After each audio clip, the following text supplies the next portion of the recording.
Hi viewers, welcome to my test. வீடியோக்குள்ளே போகிறதுக்கு முன்னாடி நம்மளோட சேனலை சப்ஸ்கிரைப் பண்ணாதவங்க சப்ஸ்கிரைப் பண்ணிட்டு கொஞ்சம் சப்போர்ட் பண்ணுங்க. வாங்க வீடியோக்குள்ளே போகலாமா? கார்த்திகை விதி சீரியலில் என்ன நடக்குதுன்னு பார்க்கலாமா? கார்த்திகிட்ட பொய் சொன்ன அந்த டாக்டரோட மக ரேவதியை பார்க்கறதுக்கு தான் வேகமாக வந்துட்டு இருக்காங்க அவங்க வீட்டுக்கு. ரேவதி கிட்ட வந்து சொல்றாங்க, இங்க பாரு ரேவதி, உன் வீட்டில் யார் எவரு உன்கிட்ட என்ன சொல்லி வச்சிருக்காங்கன்னு எனக்கு தெரியல, ஆனால் நான் சொல்றது உண்மை. எனக்கு தெரிஞ்ச விஷயத்த நான் உன்கிட்ட சொல்ல போறேன் அப்படின்னு சொன்ன உடனே ரேவதி கேட்குறாங்க, அப்படி என்னடி விஷயத்த சொல்ல போற நீ என்கிட்ட? அப்படி என்னதை என்கிட்ட மறைச்சாங்க எல்லாருமே அப்படின்னு சொல்லி கேட்டுட்டு இருக்காங்க. உடனே அவங்க ஃப்ரெண்டு சொல்றாங்க, இங்க பாரு ரேவதி, ஏற்கனவே உனக்கு கல்யாணம் நடந்து முடிஞ்சிருச்சு அப்படின்னு சொன்ன உடனே நம்ம ரேவதிக்கு ஷாக்கிங்னா சொல்ல முடியல. ஆனா அதை விட ஷாக்கிங் யாருக்கு தெரியுமா? நம்ம ஈஸ்வரிக்கு தான். நம்ம ரேவதியை தேடி ஈஸ்வரி மாடிக்கு தான் வந்துட்டு இருக்காங்க. அப்போ அவங்க சொல்ற எல்லா விஷயத்தையுமே கேட்டுறாங்க.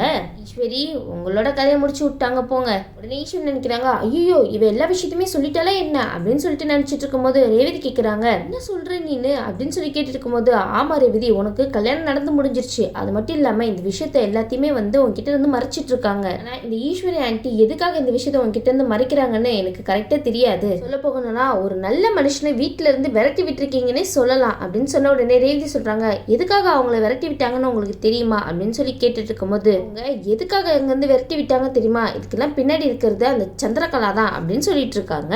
ஈஸ்வரிக்கு தெரிய வருது, ஓ என்னோட தங்கச்சினாலதான் கார்த்திகை இங்க இருந்து வெளியே அனுப்புனாங்களா அப்படின்னு சொல்லிட்டு நினைச்சிட்டு இருக்காங்க. ஆனா ரேவதி, இந்த விஷயம்லாம் உங்களோட கணவருக்கு தெரியவே தெரியாது அப்படின்னு சொல்லியிருக்கும் போது ரேவதி சொல்றாங்க, சரி இந்த விஷயம்லாம் உங்களுக்கு எப்படி தெரிய வந்துச்சு அப்படின்னு சொல்லிட்டு இருக்கும் போது அவங்க சொல்றாங்க, எனக்கு நேற்று நைட் ஒரு பிரச்சனை வந்துச்சு, என்ன அதுல இருந்து காப்பாத்தினதே உன்னோட கணவர் தான் அப்படின்னு சொல்லிட்டு இருக்கும் போது, சரி அவரோட பேர் என்ன அப்படின்னு சொல்லி கேட்டுட்டு இருக்காங்க. அவரோட பேரு கார்த்தி அப்படின்னு சொல்லிடுறாங்க. சூப்பர், இதுதான் உங்ககிட்ட இருந்து எதிர்பார்த்துட்டு இருந்தோம். ஒருவேளை நீங்களும் சொல்லாம போயிடுவீங்களோ அப்படின்னு சொல்லி நினைச்சிட்டோம். கொஞ்ச நேரத்துல ரேவதி வந்து ஷாக் ஆகிட்டாங்கன்னே சொல்லலாம். என்ன கார்த்தியா அப்படின்னு சொல்லிட்டு குழப்பத்திலே இருக்காங்க. உடனே அவங்க கையில இருக்கிற போன் எடுத்து காமிக்கிறாங்க. இவங்க தான் கார்த்தியா, பார்த்து சொல்லுங்க அப்படின்னு கேட்டு இருக்கும் போது, ஆமா இவர் தான் நேற்று நைட்டு காப்பாத்தினாரு, இவர் தான் கார்த்தி அப்படின்னு சொல்றாங்க. ஆமா இந்த விஷயத்துல எங்க அம்மா தான் எனக்கு சொன்னாங்க அப்படின்னு சொல்லிட்டு இருக்காங்க.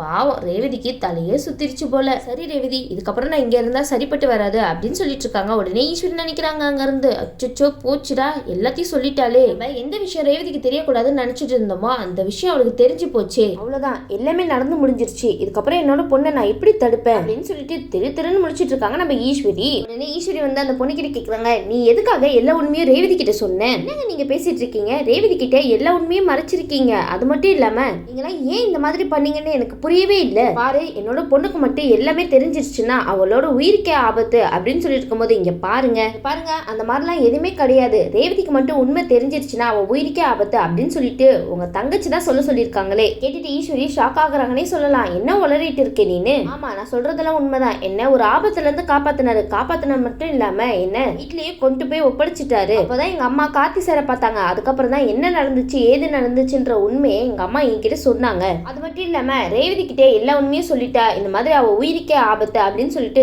சந்திரா தான் என்ன வச்சு மிரட்டி வச்சிருக்காங்க. அதனாலதான் தன்னுடைய பொண்ணோட உயிருக்கு எதுவும் ஆகக்கூடாது அப்படின்னு சொல்லிட்டு இந்த மாதிரி ஒரு பொய்ய சொல்லிட்டாங்க. அந்த மாதிரிலாம் எதுவுமே கிடையாது. ரேவதி கிட்ட போய் உண்மையை சொன்னா கூட அவங்க உயிருக்கு எந்த ஆபத்தும் கிடையாது. அதனாலதான் எனக்கு என்ன ஆனாலும் பரவாயில்ல அப்படின்னு சொல்லிட்டு உண்மையை சொல்றதுக்காக வந்தேன். அது மட்டும் இல்லாம கார்த்தி சார் ரொம்பவே நல்லவர், அது நீங்க புரிஞ்சுக்கோங்க. அதனாலதான் அவங்க ரெண்டு பேருமே சேர்ந்து வாழணும் அப்படின்னு சொல்லிட்டு இந்த உண்மையை சொல்லிட்டு போறதுக்காக நான் இங்க வந்தேன். ஆனா இந்த விஷயத்தெல்லாம் கேட்டுட்டு ரேவதி அவங்க அம்மா கிட்ட கோபமா போய் கேட்டுட்டு இருக்காங்க, அம்மா என்னம்மா இதெல்லாம் என்ன நடக்குது இங்க?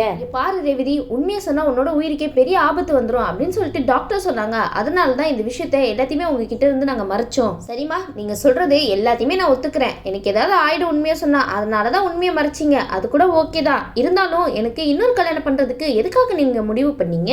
மொத்தத்துல வேணுனே நீங்க எனக்கு ரெண்டாவது கல்யாணம் ஏற்பாடு பண்ணிருக்கீங்க. நீங்க இந்த அளவுக்கு பண்ணிருக்கீங்களா? ச்சே, நினைக்கவே எனக்கு ரொம்ப அசிங்கமா இருக்குமா அப்படின்னு சொல்லிட்டு வாக்குவாதம் பண்ணிட்டு இருக்காங்கன்னே சொல்லலாம். ரேவதி, உங்க அம்மா ஈஸ்வரி இந்த வேலை மட்டுமா பார்த்திருக்காங்க, இதை விட பயங்கரமான வேலையை பார்த்திருக்காங்கன்னு சொல்லலாம். அது மட்டும் இல்லாம இந்த சந்திரகலா இருக்காங்க பாத்தீங்களா, அவங்க தான் இருக்கிறதுலே அங்க மெயினே. அவங்கள ஒரு லெஃப்ட் அண்ட் ரைட் வாங்கினா கரெக்டா ஆயிடும். உடனே அந்த இடத்துக்கு சந்திரகலா தான் வராங்க. சந்திரகலா வந்து என்னச்சு ஏன் இங்க ஒரே சவுண்டா இருக்கு அப்படின்னு சொல்லி கேட்டுட்டு இருக்கும் போது உடனே ரேவதி வந்து, வாங்க மேடம் வாங்க, உங்களுக்காக தான் காத்துட்டு இருந்தேன் அப்படின்னு சொல்லிட்டு சந்திரகலா பக்கத்துல போறாங்க. சந்திராவை பலார்னு ஓங்கி ஒரு அற விடுறாங்க. இதை கொஞ்சம் கூட எதிர்பார்க்காத ஈஸ்வரி, சந்திரகலா, ரோகிணி எல்லாருமே வந்து ஷாக் ஆகி நிக்கிறாங்கன்னே சொல்லலாம். உடனே சந்திரகலா கேக்குறாங்க, உனக்கு எவ்வளவு தைரியம் இருந்தா என்னையே கை ஓங்கி அடிச்சிருப்ப அப்படின்னு சொல்லி கேட்டுட்டு இருக்காங்க. பின்ன அடிக்காம தூக்கி வச்சு கொஞ்சம் சொல்றீங்களா?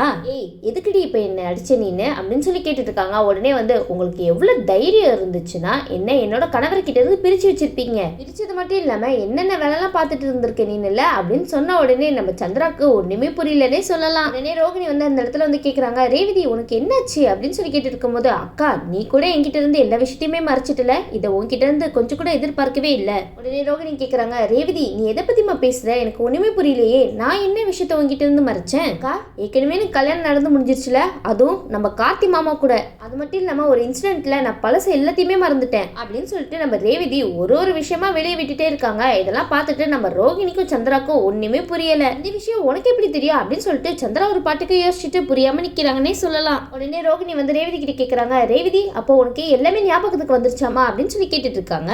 இங்க அவங்களுக்கு ஞாபகம் மட்டும் வந்துச்சுன்னா அவங்களோட ரியாக்ஷன் இப்படியா இருக்கும், பயங்கரமால இருக்கும். அக்கா எனக்கு ஒன்றும் பழசெல்லாம் ஞாபகம் வரல, ஆனா இந்த மாதிரிலாம் நடந்துச்சு அப்படின்னு சொல்லிட்டு நம்ம ரோகிணி கிட்ட நடந்த விஷயத்தெல்லாம் சொல்லிட்டு இருக்காங்க.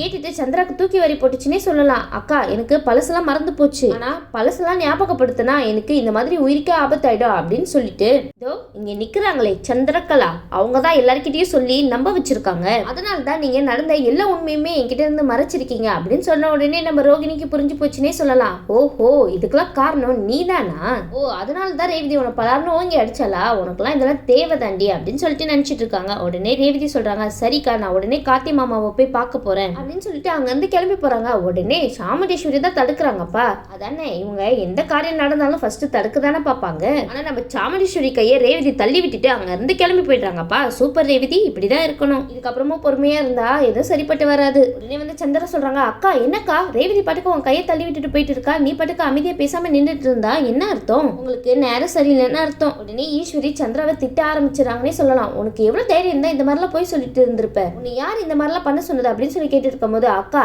இந்த மாதிரிலாம் அன்னைக்கு நடந்துடக்கூடாதுன்னு தான் நான் அப்படி சொன்னேன். சந்திரகலா வழக்கம் போல ஈஸ்வரி ஏதாவது சொல்லி நம்ப வைக்கலாம் அப்படின்னு சொல்லிட்டு நாடகத்தை ஆரம்பிச்சுட்டாங்கப்பா. ஈஸ்வரி சந்திராவை பாக்குறாங்க. ஆமாக்கா எல்லா விஷயத்தையும் ஞாபகப்படுத்திடலாம் அப்படின்னு மட்டும் சொல்லி இருந்தானா அந்த கார்த்தி அன்னைக்கு என்ன பண்ணிருப்பா சொல்லு, அன்னைக்கே எல்லா விஷயத்தையும் போட்டு உடைச்சிருப்பா. அது மட்டும் இல்லாம இந்த கார்த்தி ரேவதி பக்கத்திலே நெருங்க கூடாதுன்னு தான் நான் இந்த மாதிரிலாம் பண்ணேன்க்கா. சரி சந்திரா நீ சொல்றதெல்லாம் சரினே வச்சுக்கோங்க, எப்படி இருந்தாலும் நீ என்கிட்ட வந்து சொல்லிருக்கணுமா இல்லையா? உடனே சந்திரா வந்து ஆக்டிங் பண்ணிட்டே சொல்றாங்க, அக்கா என்ன மன்னிச்சிருக்கா, அன்னைக்கு எனக்கு தோணவே இல்லை உங்ககிட்ட சொல்லணும்னு. தோணலையா? இங்க பாரு இப்போ எவ்வளவு பெரிய விஷயம் நடந்துருச்சுன்னு. அன்னைக்கு மட்டும் நீ என்கிட்ட ஒரு வார்த்தை சொல்லியிருந்தனா இந்த மாதிரி நடக்க விட்டுருப்பேன். நானு ரேவதியும் கார்த்தியும் பிரிக்கிறதுக்காக நான் வேற ஏதாவது ஐடியா சொல்லியிருப்பேன். இப்ப பாத்தியா எல்லாமே சொதப்பலா போய் முடிஞ்சிருச்சுல, இப்ப சந்தோஷமா உனக்கு அப்படின்னு சொல்லிட்டு நம்ம சந்திராவை போட்டு திட்டிட்டு இருக்காங்க இந்த ஈஸ்வரி. உடனே வந்து சந்திரா வந்து மனசுல நினைக்கிறாங்க, இவளுக்கு வேற வேலையே இல்லை, இப்ப பாரு எந்த விஷயத்துலயாவது என்ன போட்டு திட்டிட்டே இருக்கிறதா இவளோட வேலையா அப்படின்னு சொல்லி நினைச்சிட்டு இருக்காங்க. இந்த பக்கம் ரோகிணி இதெல்லாம் நினைச்சு ரொம்ப சந்தோஷப்படுறாங்கன்னே சொல்லலாம். ரோகிணி நினைக்கிறாங்க, நல்ல வேலை எப்படியோ ரேவதிக்கு எல்லா விஷயமும் தெரிஞ்சு போச்சு, இதுக்கப்புறம் நம்ம எதுவுமே பண்ண தேவையில்ல, அவளே எல்லாத்தையும் பார்த்துப்பா அப்படின்னு சொல்லிட்டு ரோகிணி வந்துட்டு இருக்கும்போது மயில்வாகனை கேட்கறாங்க, என்னாச்சு ரோகிணி ரொம்ப சந்தோஷமா இருக்கிற மாதிரில இருக்கு அப்படின்னு சொல்லிட்டு இருக்கும்போது ரோகிணி சொல்றாங்க,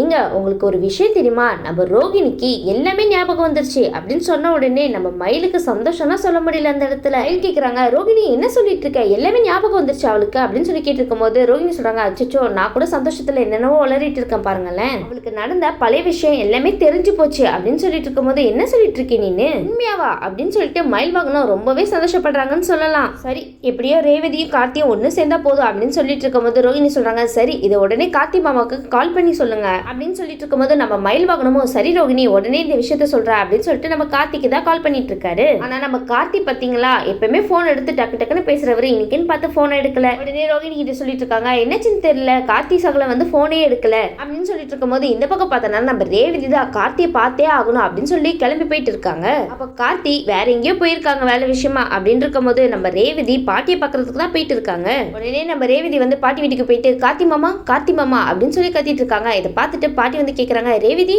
என்னம்மா நீ இங்க திடீர்னு? உடனே ரேவதி கேக்குறாங்க, பாட்டி கார்த்தி மாமா இல்லையா அப்படின்னு சொல்லி கேட்டு இருக்கும் போது, இல்லம்மா அவன் இப்பதான் வெளியே போனான் என்னச்சுமா அப்படின்னு சொல்லி கேட்டு இருக்கும் போது, இங்க பாருங்க பாட்டி எனக்கும் கார்த்தி மாமாக்கும் ஏற்கனவே கல்யாணம் ஆயிடுச்சு அப்படின்ற விஷயம் எனக்கு தெரிஞ்சு போச்சு, ஆனா எல்லாரும் சேர்ந்து இந்த விஷயத்தை என்கிட்ட இருந்து மறைச்சிட்டீங்களா அப்படின்னு சொல்லி அவங்க கேட்டதுக்கு அப்புறம் நம்ம பரமேஸ்வரி பாட்டிக்கு தூக்கி வாரி போட்டுச்சுன்னே சொல்லலாம். ரேவதி உனக்கு பழசெல்லாம் ஞாபகம் வந்துருச்சாமா அப்படின்னு சொல்லிட்டு சந்தோஷப்பட்டு இருக்காங்க. உடனே வந்து ரேவதி சொல்றாங்க, இல்ல பாட்டி எனக்கு பழசு எதுவுமே ஞாபகத்துக்குலாம் வரல, ஆனா பழைய விஷயத்தெல்லாம் நான் தெரிஞ்சுக்கிட்டேன் அப்படின்னு சொல்லிட்டு நடந்த விஷயம் எல்லாத்தையும் நம்ம பரமேஸ்வரி பாட்டி கிட்ட சொல்லிட்டு இருக்காங்க இந்த ரேவதி. உடனே வந்து பரமேஸ்வரி பாட்டி வந்து சந்தோஷப்பட்டுட்டு, எப்படியோ கடவுளே என்னோட பேத்தியும் பேரனையும் சேர்த்து வச்சுட்டாரு அப்படின்னு சொல்லிட்டு அந்த இடத்துல ரொம்ப சந்தோஷப்பட்டு இருக்காங்க. உடனே ரேவதி கிட்ட கேக்குறாங்க, ரேவதிமா உனக்கு பழசெல்லாம் ஞாபகம் வந்துச்சுன்னா உன்னோட உயிருக்கே ஆபத்துன்னு சொன்னாங்கம்மா, அதனாலதாம்மா உன்கிட்ட எந்த விஷயத்தையுமே சொல்லாம மறைச்சிட்டோம் அப்படின்னு சொன்ன உடனே இப்போ உனக்கு எல்லாமே தெரிஞ்சிருச்சுல, எனக்கு இனி கவலையே இல்லை அப்படின்னு சொல்லிட்டு ரொம்ப சந்தோஷத்துல இருக்காங்கன்னே சொல்லலாம். அப்ப பரமேஸ்வரி பாட்டி சொல்றாங்க, சரி ரேவதி நீ கார்த்திக்கு உடனே போன் போட்டு இங்க வர சொல்லுமா அப்படின்னு சொல்லிட்டு இருக்கும்போது ரேவதி சொல்றாங்க, இல்ல பாட்டி இது போன்ல பேசுற விஷயம் கிடையாது,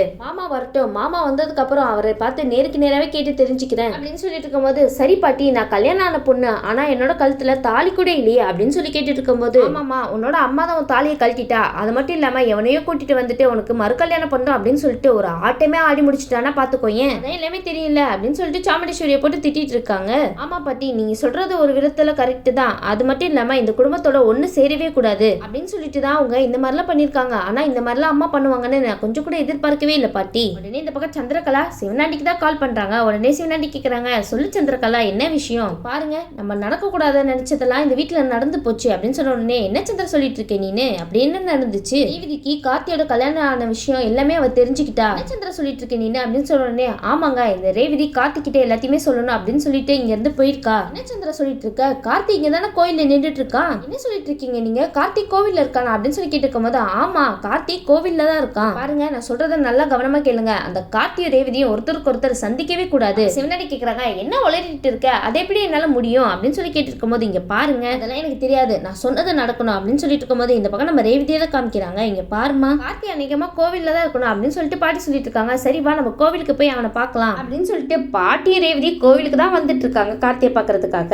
ஆனா இந்த சந்திரகலா இந்த விஷயம் எல்லாம் கார்த்திக்கு தெரியக்கூடாது அப்படின்னு சொல்லிட்டு இருக்காங்க. இதனால கார்த்திக்கு மறுபடியும் ஆபத்து வரப்போகுதுன்னு நினைக்கிறேன். அது மட்டும் இல்லாம இந்த ரேவதி கார்த்தியும் ஒருத்தருக்கு ஒருத்தர் பார்க்க கூடாது அப்படின்னு சொல்லிட்டு இந்த சந்திரா என்ன வேணாலும் செய்ய காத்துட்டு இருப்பாங்க. ரேவதி வந்து நேரா கார்த்தியை பார்த்துட்டு, மாமா நீங்க கழுத்துல தாலி கட்டிருக்கீங்க அப்படின்னு சொல்லிட்டு எல்லா உண்மையும் அவங்க கிட்ட சொல்றாங்களா இல்லையான்னு வெயிட் பண்ணி பார்க்கலாம். இந்த வீடியோ உங்களுக்கு பிடிச்சிருந்துச்சுன்னா மறக்காம மெட்ரஸ் லைக் பண்ணுங்க, ஷேர் பண்ணுங்க, சப்ஸ்கிரைப் பண்ணிடுங்க. தேங்க்யூ.